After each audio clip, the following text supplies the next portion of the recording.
때는 조선 후기 강원도 깊은 산골배군 마을에 유서 깊은 김씨 가문이 살고 있었습니다. 한때는 드넓은 토지와 높은 벼슬로 명성을 떨쳤던 양반가였으나 세월의 풍파 속의 가세는 점점 기울어지고 있었죠. 고택에 웅장했던 기와는 군데군데 깨져나가고 한때 위엄을 자랑하던 담장은 허물어져 초라한 몰골을 드러내고 있었습니다. 그럼에도 마을 사람들은 여전히 김씨 가문을 우러러 보았습니다. 그 가문이 지닌 오랜 명성과 기품 때문이었죠. 그해 겨울, 유난히 혹독한 눈보라가 몰아치던 어느 날이었습니다. 하늘에서는 소미불 같은 한방눈이 쏟아져 내렸고 바람은 칼날처럼 살을 내는 듯 차가웠습니다. 바로 그런 날, 한 젊은 처녀가 김씨 집안의 낡은 대문 앞에 힘겹게 서 있었습니다. 그녀의 이름은 설화였습니다. 설화의 모습은 참으로 초라했습니다. 얇은 무명 치마 저고리 위에는 다 해진 소못 하나만 걸치고 있었고 발에는 집신 한 켤레가 전부였습니다. 추위에 꽁꽁 언 그녀의 뺨은 새빨갛게 달아올라 있었고 입술은 파랗게 질려 가늘게 떨리고 있었습니다. 아이고, 이게 대체 무슨 꼴이람. 정말이지 맨몸으로 왔구나. 기가 차서 원.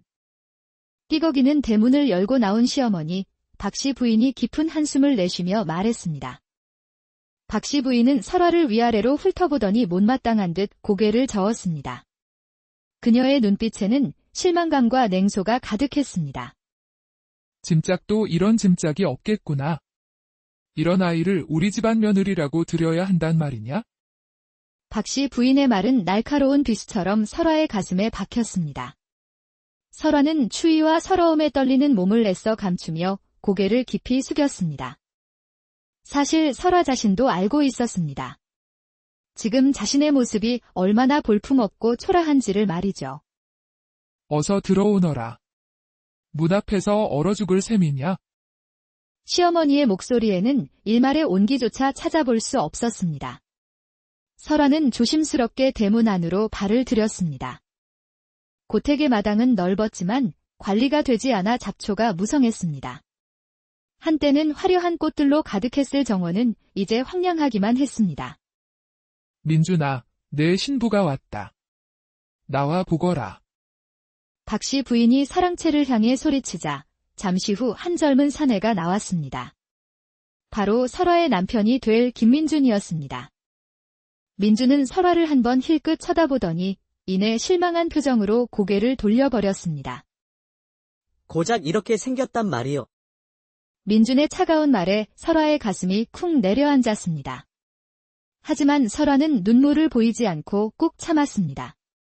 이미 예상했던 반응이었으니까요. 혼례는 아주 간소하게 치러졌습니다. 마을 사람 몇몇이 구경하러 왔을 뿐 잔치라고 부르기에도 민망할 정도였죠. 설화는 붉은 연지곤지를 찍고 민준과 함께 조상님께 절을 올리고 술잔을 나누었습니다. 그것이 전부였습니다. 이제부터 너는 이 직며느리다. 행동거지 하나하나 조심하고 맡은 바 소임을 제대로 해야 할 것이다. 알겠느냐? 시어머니의 말이 끝나자마자 혼례는 끝났습니다. 설화는 자신에게 주어진 작은 방으로 안내되었습니다. 방은 냉골이었고 찢어진 창호지 틈으로 황소바람이 들이쳤습니다. 설화는 방 한구석에 웅크리고 앉아 자신의 기구한 삶을 되돌아보았습니다. 어릴 적 부모님을 여의고 먼 친척집에서 눈칫밥을 먹으며 자랐던 서러운 시절이 떠올랐습니다. 모두가 자신을 짐스러워했고 세상 어디에도 자신을 위한 자리는 없다고 생각하며 살아왔습니다. 그래서 혼담이 들어왔을 때 망설이지 않았습니다. 하지만 지금 이 순간 설화의 마음속에는 작은 희망의 불씨가 피어올랐습니다. 내게 처음으로 생긴 집이야. 설화가 작은 소리로 중얼거렸습니다. 비록 초라하고 냉대받는 곳이지만 이곳은 법적으로나 명분상으로나 설화가 머물 수 있는 자신의 집이었습니다. 밤이 깊어갔습니다. 설화는 낡고 차가운 이불을 뒤집어 쓰고 잠자리에 들었습니다. 몸은 추위에 떨렸지만 마음은 그 어느 때보다 단단했습니다.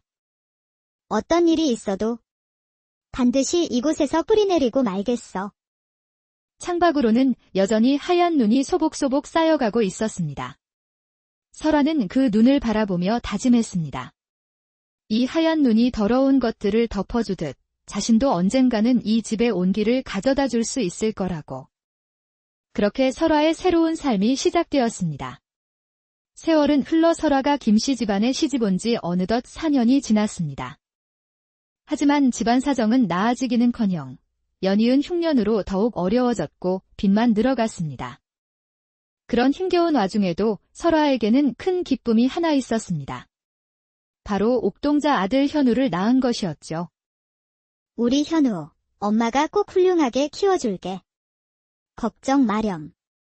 설아는 아들을 품에 안고 있으면 세상 모든 고통이 사라지는 것 같았습니다. 하지만 현실은 냉혹했습니다. 집안에는 먹을 것이 점점 떨어져 갔고 어린 현우마저 배를 고른 날이 많아졌습니다. 애미라는 것이 제 새끼 하나 제대로 먹이지 못하고 이놈의 집구석 정말 어찌하면 좋단 말이냐. 박씨 부인의 한숨이 날마다 깊어져만 갔습니다. 그녀 역시 굶주리는 손자를 보고만 있을 수는 없었습니다. 어느 날 아침 박씨 부인이 굳은 얼굴로 설아를 불렀습니다. 설화야. 현우를 한양 큰 댁으로 보내는 게 어떻겠느냐? 그 말에 설아의 얼굴이 새하얗게 질렸습니다. 한양의 큰 댁은 벼슬을 하고 있어 형편이 훨씬 나은 곳이었습니다. 어머님, 어찌 그런 말씀을 하십니까? 제 자식을 어떻게... 그럼 내 새끼를 여기서 굶겨 죽일 셈이냐? 큰 댁에 가면 적어도 굶지는 않을 게 아니냐. 설아의 가슴이 찢어지는 듯 했습니다. 하지만 시어머니의 말이 틀린 것은 아니었습니다. 이대로는 정말 현우가 어떻게 될지 모르는 상황이었죠. 서방님께서도 그리 생각하십니까? 어머님 말씀이 맞소. 우리가 현우를 제대로 키울 수 없지 않소. 그날 밤 설아는 잠든 아들의 얼굴을 보며 밤새도록 소리 없이 울었습니다. 제살을 떼어내는 고통이 어떤 것인지 뼈저리게 느꼈습니다. 며칠 후 큰 댁에서 보낸 사람들이 도착했습니다. 설아는 떨리는 손으로 아들의 작은 짐을 쌌습니다. 현우야, 엄마 마음 알지? 미안하다. 정말 미안하다. 내 아가. 으앙. 엄마, 가지마. 영문도 모르는 3살배기 현우는 엄마의 눈물을 보고 울음을 터뜨렸습니다. 너무 보고 싶으면 언제든 큰 댁으로 보러 가거라. 박씨 부인도 마음이 아픈 듯 처음으로 설아에게 위로의 말을 건넸습니다. 아들을 보낸 후 설아의 삶은 더욱 힘겨워졌습니다. 유일한 희망마저 빼앗긴 듯한 텅 빈 날들이 계속되었습니다. 미안하오, 설아. 내가 무능해서. 어느 날 밤 남편 민준이 작은 목소리로 사과했습니다. 서방님께서 미안해하실 일이 아닙니다. 설아의 대답에는 원망 대신 깊은 슬픔만이 묻어 있었습니다. 그해 가을 엎친 데 덮친 격으로 마을에 끔찍한 역병이 돌기 시작했습니다. 그리고 무심하게도 남편 민준이 그 병에 걸리고 말았습니다. 설아, 우리 현우를 잘 부탁하오. 민준은 마지막 말을 남기고 허무하게 세상을 떠났습니다. 설아는 남편의 시신 앞에서 목 놓아 울었습니다. 비록 살가운 정은 나누지 못했지만 함께 살아온 세월의 무게가 그녀를 짓눌렀습니다. 장례는 큰 댁의 도움으로 치러졌습니다. 설아는 그곳에서 오랜만에 아들 현우를 만날 수 있었습니다. 어머니, 훌쩍 자란 아들이 달려와 품에 안기는 순간 설아는 다시 한번 굳게 다짐했습니다. 내 아들을 위해서라도 절대로 포기하지 않겠다. 남편을 잃은 고택에는 이제 시어머니와 설화, 두 여인만이 남게 되었습니다.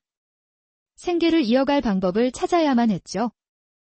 설아는 텃밭에서 키운 채소와 뒷마당에서 기른 달기 낳은 달걀을 가지고 장터에 나가 팔기 시작했습니다. 쯧쯧, 저게 무슨 꼴이람. 양반과 며느리가 장터에 나와 장사를 하다니. 가문망신 다 시키는구만. 마을 사람들의 시선은 곱지 않았습니다. 하지만 설화는 묵묵히 자신의 일을 했습니다. 자존심보다 당장의 현실이 더 중요했기 때문입니다. 어머님 드실 약값이라도 벌어야지요. 그러던 어느 날 설화에게 전환점이 찾아왔습니다. 장터에서 두 상인이 땅을 두고 큰 소리로 다투고 있었습니다. 아니, 그 땅이 얼마나 좋다고 그런 비싼 값을 부르시오. 이 양반아, 뭘 모르시는군. 이 땅은 물도 좋고 해도 잘 들어서 농사짓기엔 천하제일이란 말이오. 설화는 그들이 말하는 땅이 어디인지 단번에 알아차렸습니다. 그리고 가만히 있을 수가 없었죠. 잠시만요. 뭐요? 혹시 말씀하시는 땅이 수리목 근처 논 말씀이십니까? 그 논은 작년 장마 때 큰 바위가 굴러내려와 물길을 막아버렸습니다. 올해 농사는 망치게 될 겁니다. 설화의 말에 상인의 얼굴이 하얗게 변했습니다. 그녀의 설명은 정확했습니다. 어릴 때부터 산과들을 뛰어다니며 자란 덕에 이 일대의 지리를 누구보다 잘 알고 있었던 것이죠. 대신 그 옆에 있는 작은 밭을 보십시오. 그쪽은 물이 풍부하고 땅도 기름져서 뭘 심어도 잘 자랄 겁니다. 고맙소. 정말 고맙소. 부인 덕분에 큰 손해를 막았소. 그날 이후 상인들 사이에서 설화의 소문이 퍼지기 시작했습니다. 김씨 댁 며느리가 땅 보는 눈이 신통하다는 소문이었죠. 며칠 후부터 설화를 찾아와 땅에 대한 조언을 구하는 사람들이 생겨났습니다. 김씨 댁 며느님, 이 밭은 사도 괜찮겠습니까? 그 땅은 겉보기와 달리 쑥이 단단해서 농사짓기 어렵습니다. 저쪽 물빠짐이 좋은 밭이 채소 기르기에는 더 좋을 겁니다. 사람들은 설화의 조언에 고마워하며 사례금을 주기도 했습니다. 처음에는 사양했지만 시어머니의 약값이 많이 들자 어쩔 수 없이 받기 시작했습니다. 설화야, 내가 참으로 기특하구나. 이 늙은이가 너를 잘못 봤다. 처음으로 듣는 시어머니의 인정하는 말에 설화의 눈에 뜨거운 눈물이 고였습니다. 그러던 어느 날 한 상인이 두꺼운 문서 뭉치를 들고 설화를 찾아왔습니다. 토지 매매 관련 문서들 중에 이상한 것이 있는지 봐달라는 것이었죠. 문서들을 꼼꼼히 살피던 설화는 낡고 누렇게 변한 문서 하나에 눈길이 멈췄습니다. 이 문서는 그 문서에는 놀랍게도 자신의 시아버지 이름이 적혀 있었습니다. 그날 밤 설화는 등불 아래에서 그 문서를 몇 번이고 다시 읽어보았습니다. 그것은 바로 시아버지가 남긴 상속 관련 계약서였습니다. 문서에는 고택 주변 땅들을 팔되 만약 20년 이내에 장손이 증서를 가지고 온다면 그에게 되돌려 주어야 한다는 조건이 적혀 있었습니다. 이럴 수가. 이 문서가 진짜라면 우리 땅을 되찾을 수 있어. 설화는 그동안 모아둔 돈으로 장터 한켠에 토지 상담소라는 작은 가게를 차렸습니다. 그리고 가게가 잘 되자 번 돈으로 주변 땅들을 조금씩 사들이며 때를 기다렸습니다. 모든 것은 아들 현우를 위한 준비였습니다. 현우야, 엄마가 꼭 너의 자리를 지켜낼게. 그렇게 몇 해가 지났을 때 마을에 최씨성을 가진 외지 상인이 나타났습니다. 그는 마을 땅들을 시세보다 훨씬 비싼 값에 마구 사들이기 시작했습니다. 며칠 후 그 최씨 상인이 설화의 상담소를 찾아왔습니다. 소문을 들으니 이곳 안주인께서 땅에 대해 잘 아신다고 하더군요. 그렇습니다만 무슨 일로 오셨습니까? 이 마을 전체를 사고 싶소. 특히 저 큰 고택과 그 주변 땅이 마음에 드는군요. 상인이 가리킨 곳은 바로 설화가 사는 김씨 고택이었습니다. 그 집은 팔 수 없습니다. 돈은 얼마든지 드리리다. 그 집은 이미 다른 사람 소유로 넘어간 지 오래인 것으로 아는데 말이오.